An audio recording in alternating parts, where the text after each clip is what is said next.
So this video will take you through the solutions to the ACT math practice test items. The first video will take you from 11 through 15, and then another one will take you from 16 through 20. So on number 11, you are given a table that describes the motion of a cart rolling at a constant rate along a straight line. The table gives distance d in feet. It was from a reference point at 1 second intervals from t equals 0 seconds. In other words, you can see the motion of the cart is the distance is increasing by 6 feet every second. So that's how we know it is a linear relationship. This is your y-intercept, or the starting position. So you're looking for an equation that has a 14 in it just as a starting position. So we can eliminate answer choice D, we can eliminate answer choice E, or I'm sorry, answer choice B and answer choice E. Answer choice D has 14 paired with something. You're not going up by 14 each time, you're simply starting at 14 each time. So that gets us down to two answer choices, A and C. Since each second shows a 6-foot increase in distance, you're increasing 6 feet per second. You want this 6 multiplying the time, so the answer choice is C. On number 12, the length of a rectangle with an area of 54 square centimeters is 9 centimeters. So you know the length is 9.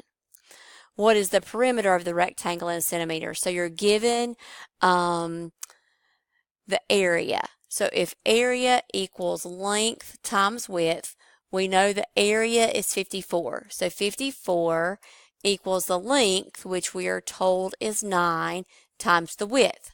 So in order to solve for width, we're going to divide both sides of the equation by 9. So 6 is the width. Now be careful here. 6 is an answer choice. Always make sure you go back and read the question you're being asked. It wants to know what is the perimeter of the rectangle. So if it's a rectangle with length of 9 and width of 6, to find perimeter, you would simply add all four sides, and 9 plus 6 will give you 15, and then another 15 will give you 30 for our perimeter. Number 13 gives you a figure. C is the intersection of AD and BE. If it can be determined, what is the measure of BAC? So this is the angle we're trying to determine down here, BAC. If you have 45 degrees in this right-hand triangle, vertical angles are present. So this angle here is congruent, and it is also 45 degrees. So when you now look at the left-hand triangle, you know the three angles in a triangle sum to 180 degrees. Well, here, when you have 35 and 45 together, that's already 80 degrees. And if the three are going to sum to 180, that means this angle here has to be the remaining 100 degrees. So that's answer choice B.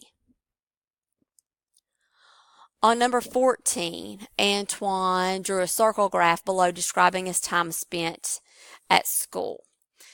The teacher told him the hours listed were correct, but that the central angle, and that's the angle with a vertex at the center of the circle, the angle measures for those sectors, each of these four pieces, were not correct. What should the central angle be for the measure of the core subject sector? So here's your core subject sector. What should the true angle measure be?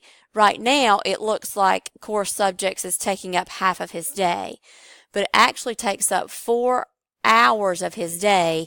And then if you look carefully, his day is actually 9 hours. So you've got 4 hours out of 9 hours. So that's not quite half. Since there are 360 degrees total in a circle, you simply multiply 4/9 by 360 degrees because you want the portion of his day that takes 4 hours to represent the portion of 360 degrees, which is the whole circle. So when you multiply 4/9 by 360 degrees, you wind up with 160 degrees. And that's an answer choice, and it is also reasonable if 4/9 is slightly less than a half, 160 is slightly less than half a circle, which is 180.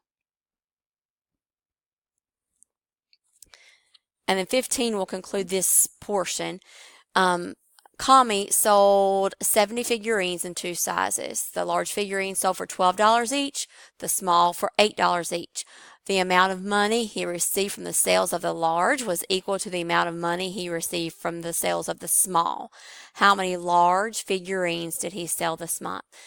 So I'm going to let X represent the large figurines. I'm going to let Y represent the small figurines. So he sold 70 total. So the large plus the small was a total of 70 figurines. We also know that the sales of the large, so 12 times each large figurine, was equal to the sales of the small figurine. So again, the sales from the large is equal to the sales of the small. And now you have a system of equations that you can solve by graphing, you can solve by substitution, or you can solve by elimination. I chose substitution because I can pretty easily get y by itself by subtracting x from both sides of the equation. So I can say 70 minus x or negative x plus 70. And what that does then, when I go and I substitute, because I'm taking this expression that's equal to y and I'm plugging it in for y into the other equation. And what that does for me when I do that is it eliminates the y's in the equation, and now I only have x's, which is good because I'm asked about the large figurines, and that's what I let be represented by x. So to solve this equation, we'll distribute 8 times 70 is 560 minus 8x.